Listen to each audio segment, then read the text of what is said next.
had never been before to a Hampden final.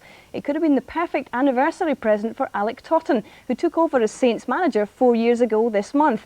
But it was all very familiar territory for Dundee United boss Jim McLean. After more than 20 years in charge, this was his side's 12th Scottish Cup semi-final. It remains the only major domestic trophy to elude the Tannadice team. Jock Brown was in the commentary box. United manager Jim McLean has been able to name his preferred team because the pre-match injury doubts about Krivokapic, McKinnon and Ferguson have been dispelled by fitness test, and that looks to be a powerful blend of precocious youth and vast experience. The skipper Maurice Malpass certainly is in the experience category. United's most capped players with 41 internationals. He's played in 3 losing cup final teams in 1985, 87 and 88. Alec Totten brings back the 5 players rested last week, and he has the luxury of leaving the club's costliest player, John Davis, on the bench beside the other recent signing from Newcastle United, Paul Sweeney. And there will be a key cup role once again for Lindsay Hamilton. The 28-year-old former Stennismuir and Rangers reserve goalkeeper is playing his 33rd consecutive match for St Johnstone. And the referee, a very experienced figure of George Smith from Edinburgh, who's handled 3 Scottish Cup finals in his career and goes off the FIFA list on the age rule this season. If there was any doubt about the wisdom of coming to East End Park, this atmosphere has removed all that. So St Johnstone setting off in their attempt to reach the Cup final for the first time in their history. Roddy Grant involved straight away, committing that infringement, and a free kick goes to United. So the free kick taken by Van der Haan, headed away by Traynor. Challenge there by McKinnon on Curran, penalised by referee Smith. All very tense at the moment. These nervous opening stages. Malpass with the header. There's Curran. Alan Moore being closed down very rapidly by Malpass. Being shown inside. O'Neill and Malpass going for the same high ball. Alan Main is committed. He's in trouble, and that's a fine recovery by the keeper. Well, the United player on the ground is John Clark. Very powerful player, but he certainly took the full brunt of this challenge from Alan Main as the ball was lofted in high. Main came out a long way. John Clark may have been able to deal with that by himself, and that was an excellent recovery. So wind gusting down the pitch in St Johnstone's favour in the first half, making things very tricky overhead. The goalkeepers in particular will have to be very wary of cross balls. There's Roddy Grant. Well, that's the kind of awkward ball Alan Main will not relish. And the first time shot came from Moore. That was a genuine opportunity. Well, Alan Moore has got a hat-trick in the quarter-final, almost opening the scoring here. Hoisted it under the crossbar, Alan Main beating the ball away, and there was Alan Moore driving the ball just wide. So a long throw being set up here by Donald McVicker.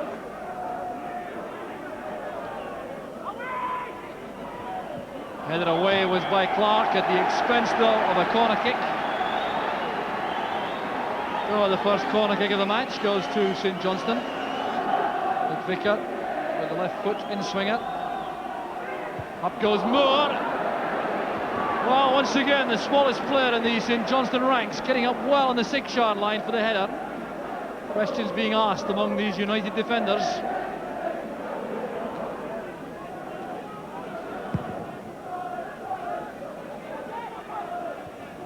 Just getting up the head of Traynor. O'Neill is in behind McGuinness.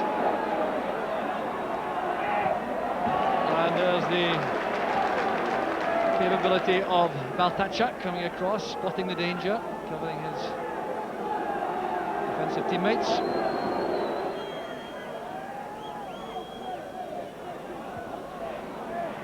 Breaks back for Dave Bowman, lofting that to the far post.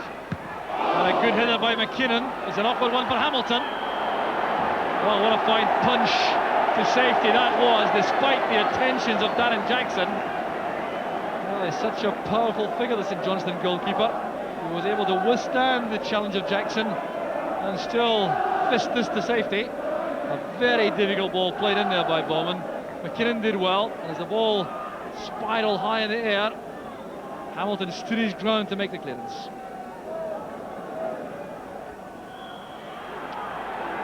Bit of backing in again by Roddy Grant. John Clark seems to have had a word to say to referee Smith.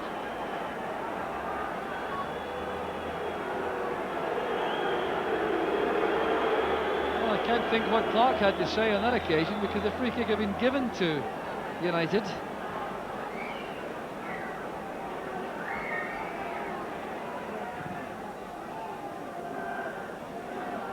Maltach's header. McInally trying to play the ball down for Ferguson. The ball really has spent so long in the air in this first half. It's been very difficult for the skillful players to make an impression.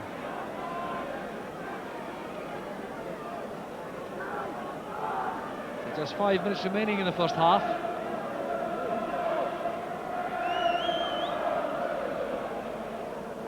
Ferguson did well. There's Jackson. Came off the hand of Grant. The shot from John Clark. United have gone ahead, and John Clark has made the big difference.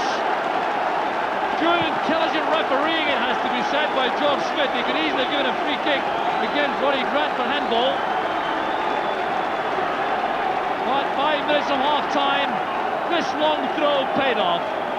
Duncan Ferguson got the touch. Jackson held it up, played it back, came off the hand of Grant, but there was John Clark to drill that low beyond Lindsay Hamilton. Well, Doran Jackson playing it back there. Good finish it was from Clark. He controlled it well.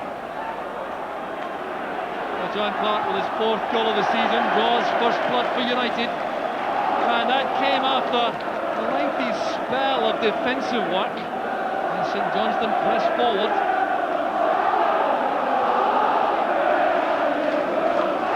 Well, the noise now obviously coming from the United supporters.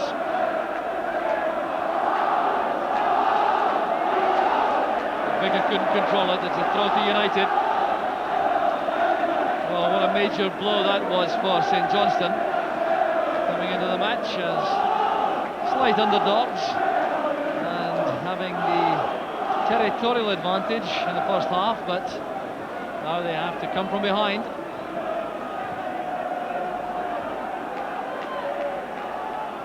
McInally back to Malpass. United no doubt thinking now about making certain their lead is retained until half-time.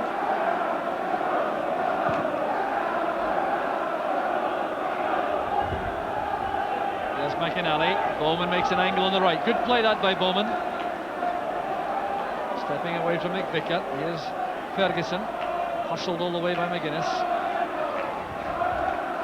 Well blocked by Bowman for Ferguson. Trying to get through a narrow gap. The referee decides that he dived, so play continues. Good play by McKinnon.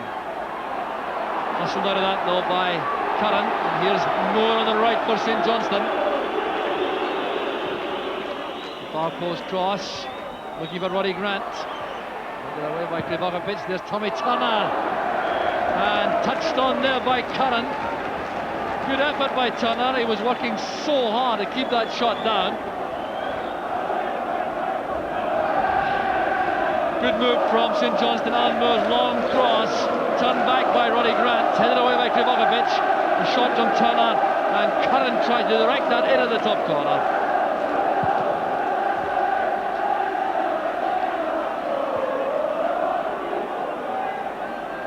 Vickers header, helped on by Curran. Here's McKinnon. Oh, Jackson. McKinnon available again, but wanted too long on the ball. Eager play there from Moore and Curran. Here's Alan Moore on the break now on the right. Mark Traynor on his outside. Good defending by Van der Horn. Well, St Johnstone have been really motivated by that goal for United. They have increased the pace, if anything. Well, touch it on the near post for this corner from McVicar. And little throw by McInally and turned in by Curran. St Johnstone have equalised. 1 minute from half-time, and suddenly the game has burst to life. Came from the corner kick, played in brilliantly by McVicar. Found his way beyond Alan May, and McInally did well initially, but then Curran reacted with a powerful header, which Van der Horn couldn't keep out. Alan May may not be too happy about this, the way the ball went across the 6-yard box. But what a good header it was from Curran, the St Johnstone top goal scorer. So that is goal number 11 for Harry Curran, the former Dundee United player. Well, it certainly wasn't the most distinguished of matches. For the opening 40 minutes it was tough and it was tense. But these two goals really have livened up the proceedings. And St Johnstone have earned equality, which they really cannot be grudged in the balance of play. Vickers throw, Grant helps it on. Tommy Turner playing the ball into the area. Main is on his own to collect for United.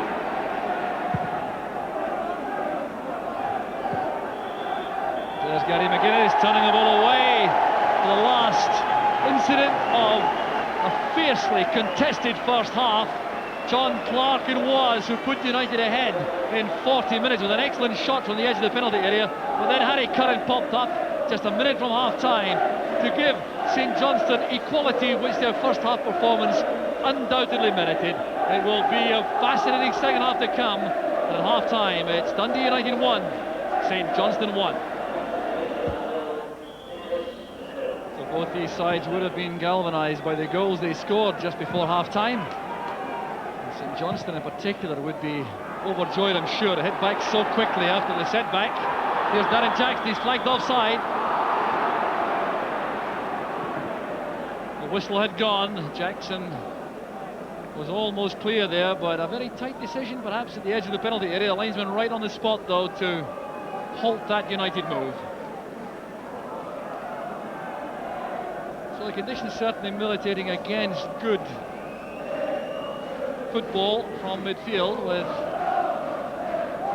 a gusting wind overhead and the pitch after a lot of wear and tear showing some bumpy signs in the middle.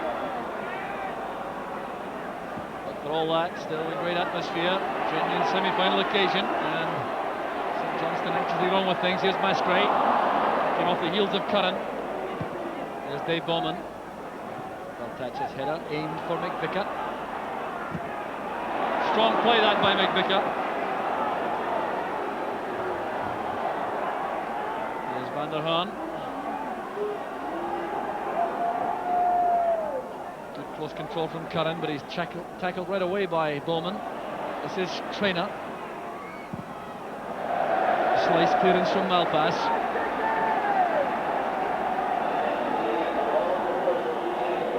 Sides determined to settle quickly for the second half. Could be all important the way in which they get to grips with the match at the stage. This is Mascray. The back healer from Krivokapic. Here's O'Neill.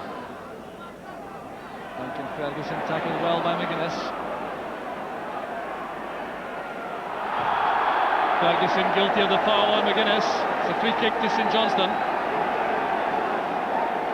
Ferguson's had to do a lot of work inside his own defensive area this afternoon. United striker. John Ingles coming to the far corner of the box. There's a chance for Curran! An excellent goalkeeping by Alan May, who is incensed by the lack of marking inside the penalty box. Well, what a great chance it was for St Johnstone. Alan May saving the day for United without question with that excellent stop. And that came off the head of Roddy Grant, so it's a goal kick to United. Well, what a let-off that undoubtedly was. John Ingles had attracted a lot of attention right at the far corner of the penalty area for this free kick, but just look at the space Harry Curran finds, totally unmarked, bringing off that excellent save from Main. Played in there by Mark Traynor, and Curran without any United player near him for that header.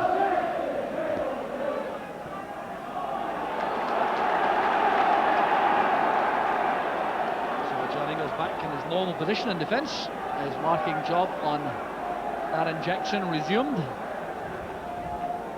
Here's Bowman. Clearance by Turner. That's Krivokapic, and Clark playing it through, but Ferguson is onside. So too is O'Neill.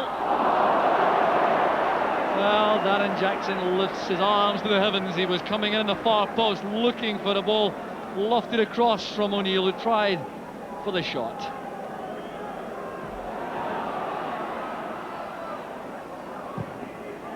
Harry Curran doing well in midfield for St Johnstone, looking for Mascray. Krivokapic showing plenty of pace, so too did Freddie van der Hoorn.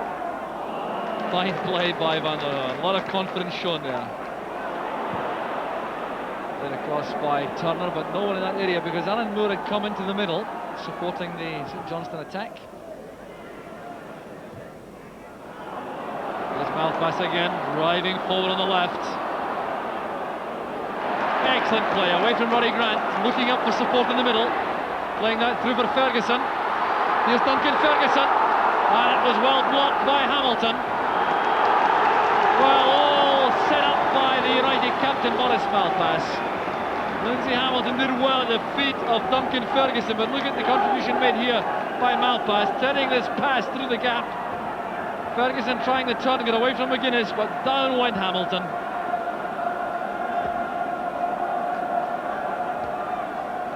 There's Ray McKinnon. Played in by Malpass, here's Duncan Ferguson! The youngster puts United in front. Well, Duncan Ferguson, an injury out before the match. Just 19 years old, scoring his 4th goal for his club. And it may be the one to take United to the final. The corner kick not clear, headed down by Ingles, played in by Malpass. It found its way there to Ferguson, who was not offside. The corner kick from Ray McKinnon. Ingles with a header, there was Malpass, and the attempt to play the offside was too late, allowing Ferguson the scoring opportunity. So that goal coming right on the hour mark, and Maurice Malpass playing a vital role in that leading goal, and he's been so influential in the second half for United. Perfectly fitting he should be involved for that.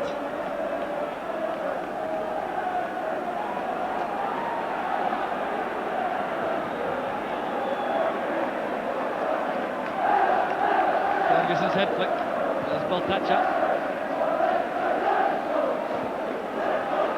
Touched forward there by Clark. O'Neill couldn't reach it in time.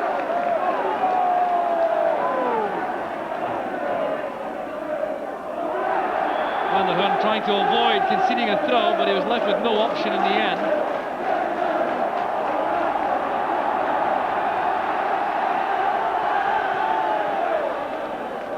Here's Don McVicker. Held it away by Krivokapic. An awkward one for Gary McGuinness. He failed to make up his mind, I think, completely what he intended to do there. The ball reaching him on the half volley.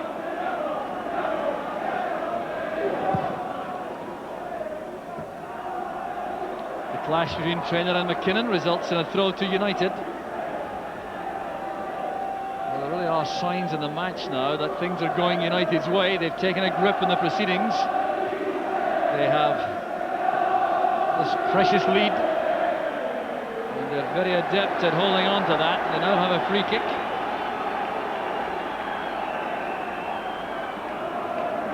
So Ray McKinnon over this free kick. Duncan Ferguson preparing to stretch his 6'3" frame for this. There he goes. Well taken by Lindsay Hamilton. It almost came to grief. He saved the shot from O'Neill with his legs. Well, Lindsay Hamilton made up his mind to come for this.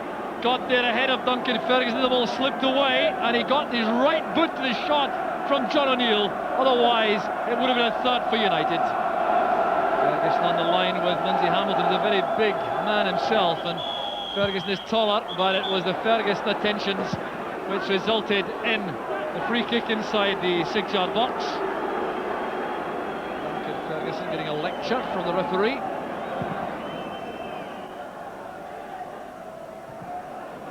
McKinnon's header, collected well by Turner. Harry Curran's header. Moore chasing with Malpass.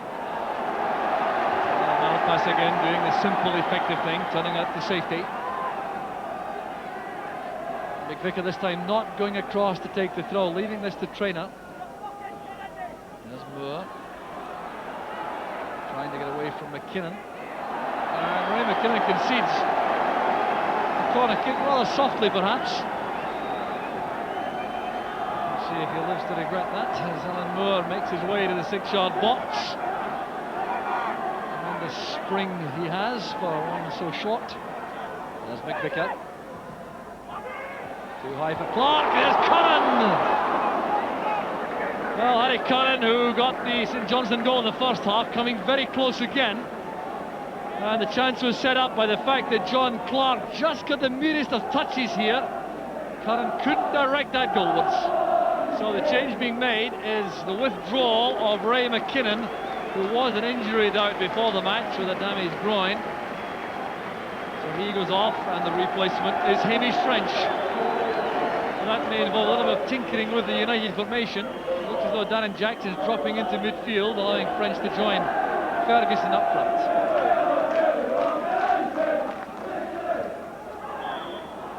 So a very interesting change made there by Dundee United, with Darren Jackson now patrolling the left, looking after Mark Traynor when St Johnstone have possession.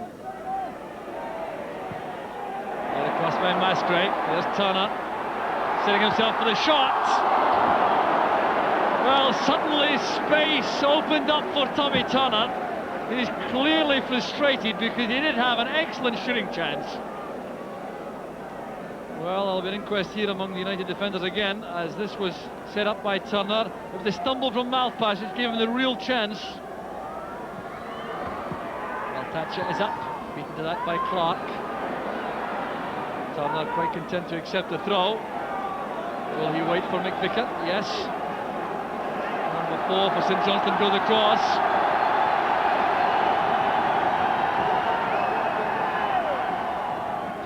Penalty area again for this long throw. Not done by Krivokapic.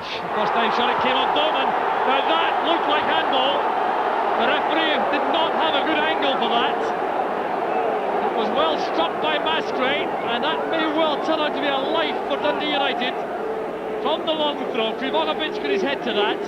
Masgrave with a shot. The man blocking it was Dave Bowman, and from this angle it looked as though it struck his right arm. Now a substitution will be made, and an attacking one, as you would expect at this stage from Eric Totten. Off goes Mark Traynor. The replacement is John Davis. And Eric Totten also waving Harry Curran into an attacking position, supporting Roddy Grant through the middle. That's all or nothing now for St Johnstone. Well, they snatched the goal just before half-time. Can they get one just before the end to take this to a replay? Here's Harry Curran taking on Malpass. They used to be teammates. Malpass slid in with a good tackle. So John Ingles going to the near post, followed by Duncan Ferguson for McVicker's throw. Headed out by Ferguson. Here's Davis. Now Turner.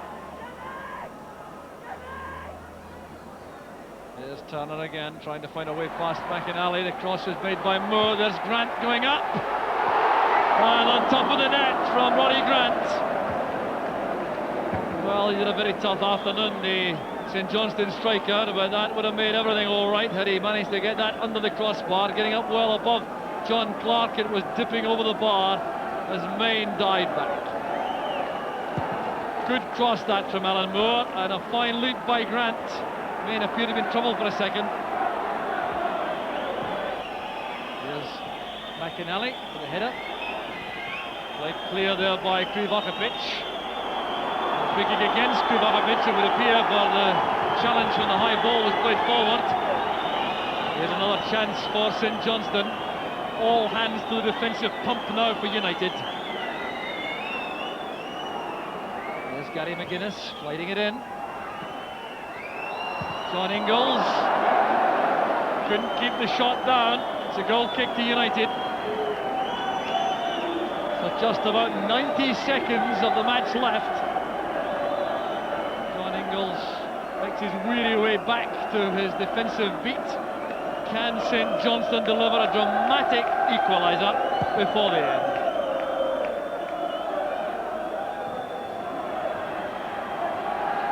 There's Darren Jackson.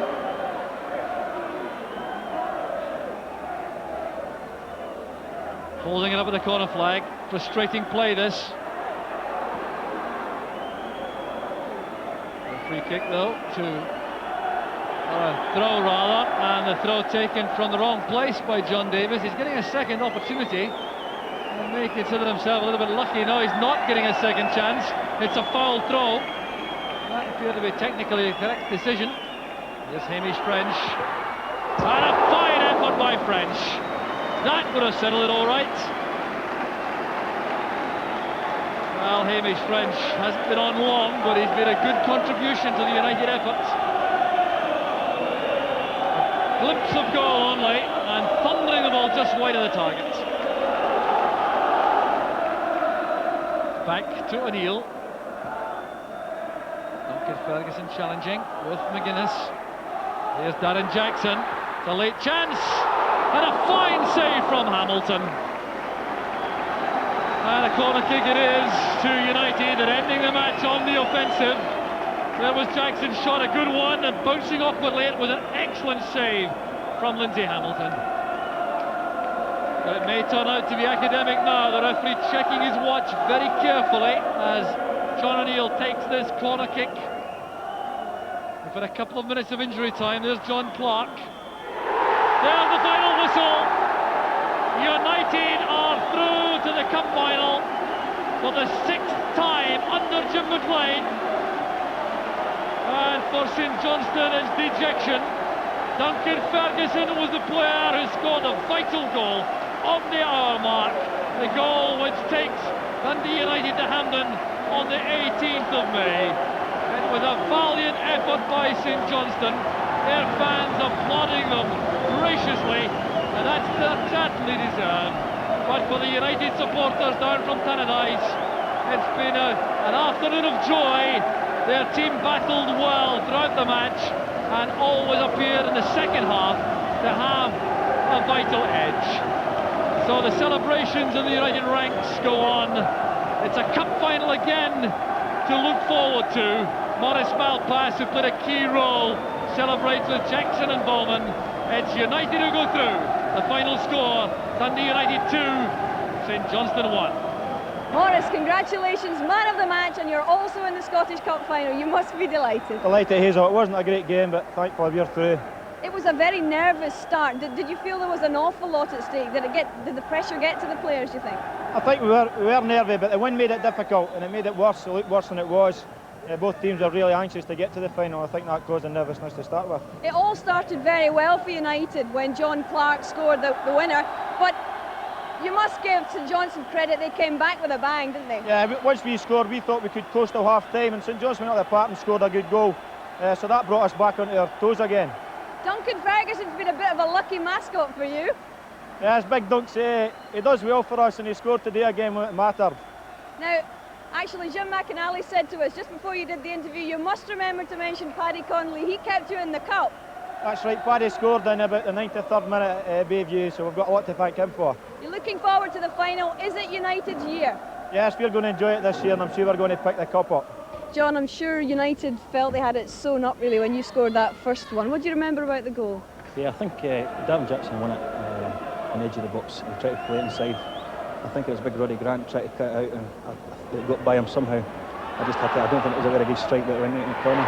All credit to St Johnstone. They're a very, very difficult team to beat. Indeed, they've gone behind, aren't they?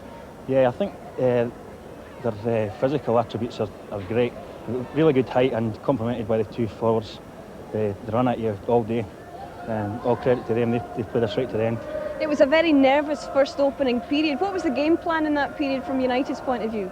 I think we just try to play long balls to start with and try and rumble them up a bit. Big Duncan Ferguson won a few in the air, but we didn't seem to win many of the knockdowns. And they put us under real pressure the first 20 minutes, and then the game died down a bit and we steadily got on top, I think. You've been one of the few United players that's old enough, I suppose, to remember some of the disappointments firsthand from previous cup finals. Are you confident this time? Yes, we're very confident. We go to Hampden. It's a day out. If we win or lose, it's a great day, great atmosphere, a great tribute to the club to be there. But hopefully we're going to win it this time. Jim, through to your 6th Scottish Cup final, but were you happy with that performance? Well, as always in football, sadly we've got to be happy with the result first and foremost. But the type of football that gets played at the moment is most certainly not the type of football that I think that people are wanting to watch. It was a cup tie today, obviously, but I still thought that it was a very tense affair. Do you feel the quality of play suffered because of the occasion, conditions, or anything like that? Well, I think there was many factors. I definitely think that obviously both teams were desperate to get to the final, and desperation overtakes determination to get there. You've got to be determined, but when you're desperate you tend to not do what you're capable of and show what you're capable of. And I felt that a lot of the players out there were very tense and desperate rather than determined. I also thought that the bit of wind we had, although it wasn't exceptional, causes problems, and the pitches at the moment are definitely more bare than they were early in the season. But I'm making excuses for players. At the end of the day, sadly the game was not as good as I would have hoped it would be, but the most important thing is that we're in the final. Do you feel it was a fair result for you to go through? Well, again, I've got to be honest, we shaded it in luck to go through, but there's many times that we've lost, and in particular finals we've played and lost them when certain factors have gone against us, and we'll take any luck that goes, and we definitely were slightly lucky today. I don't think that we deserved to lose it, but equally I didn't think that we were well ahead of St Johnstone to win it. And despite the fact that there were some ordinary performances, you did have one performance in the man of the match, Maurice Malpas, which I'm sure even pleased you, did it? Well, it's unfortunate that it's taken me 20 years to agree with the media, but we both agree that he was by far the best player in the park. I thought he was magnificent. Even a faint smile there, Jock, actually. Now, as he said, not a great match. Do you think that the players were too desperate? Were there too many nerves on show there? Well, a typical semi-final, but in addition to that, the conditions were not conducive to good play. The overhead conditions with the gusting wind, very difficult. But the surface too, at this time of year, no harm to East End Park. It's no worse than many other pitches in the country just now. But the surface was not one the good players could trust. So the good players who may want to bring the ball down and make passes weren't prepared to do that, and certainly weren't going to get the extra bit of time they would require to do that. So that they could have carried the ball off on a stretcher at the end. It was taking such a pounding. But that, I'm afraid, was a contributory factor. One man who seemed to overcome the conditions was Maurice Malpas, man of the match. Well, you couldn't argue with Maurice Malpas being the man of the match. He's the kind of player, in fact, who keeps a manager in a job. You know, we hear about players who put managers in jeopardy, but Maurice Malpas is the direct opposite. So accomplished, so confident, so composed in everything he does. A great support player. He supports players defensively and in attack. Now, this move here when he came forward, he showed a bit of skill which he's had over all the years and seldom shows. He did that this afternoon and set up a great chance here for Duncan Ferguson. I think, in fact, that Maurice Malpas may not quite realise just how good he is, because he doesn't come forward perhaps as much as Andy Roxburgh would like or as Jim McLean would like. But there he was at the edge of the box for that one, setting up the chance for Duncan Ferguson. There was no other candidate this afternoon for man of the match apart from Maurice Malpas. Now just look at this for defending also. The way he stands up, keeps his eye on the ball, times the tackle. He was against Alan Moore, perhaps the biggest threat up front for St Johnstone this afternoon, but only once do I recall him setting him up and beating him easily. Now the goal set up again very well. Now the referee's part of this is very important. They take an awful lot of stick frequently, but look, this is a clear handball just at the edge of the penalty. It wouldn't have been a penalty.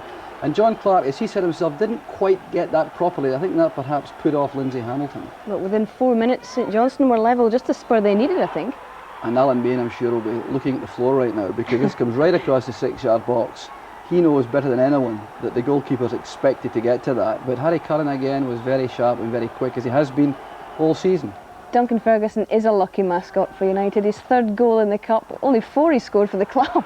Well, the lucky mascot is also a very good player with an excellent left foot. He's dangerous in the air, obviously, with his great height, 6 feet 3 inches tall, but look how quick he is here in the turn with that left foot. It was an excellent finishing goal. I don't suppose it'll be much consolation to the St Johnstone fans, but at least they knew what a support they were. They were really terrific. A lot of kids, a lot of families there too. That seemed to add to the occasion for me anyway. Well, that augurs very well for St Johnstone's future, but I'll bet you Alec Totten's not too concerned about that right now, because he was the losing manager, and he will perhaps be reflecting on a couple of incidents which I think turned the game. Indeed. At a crucial time in the game when St Johnstone here had that chance from Harry Curran. Now, Alan Main will be the first to admit it wasn't the best game he's ever had in his life, but that save would have been one he'd have been proud of at any time, and it was at 1 each at the time. He made that save. St Johnstone, had they gone in front then, would have been very hard to peg back. But and again, a crucial incident here. Was this a penalty? yes, is my view, quite clearly. I think Dave Bowman leans into that quite clearly, and it was going towards the far post. The elbow's out. He knows, I think, what he's doing all right. No blame, I reckon, to the referee, because he was on the blind side of that in a penalty box full of players, but I think it was a penalty, and again, that would have made a huge difference too.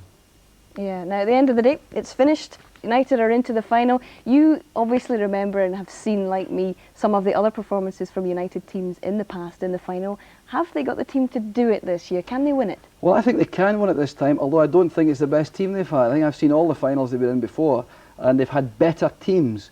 But this team has got a bit of steel about it. They've got some precocious players, young players, who won't be troubled at all by the final atmosphere, and I think they might go all the way.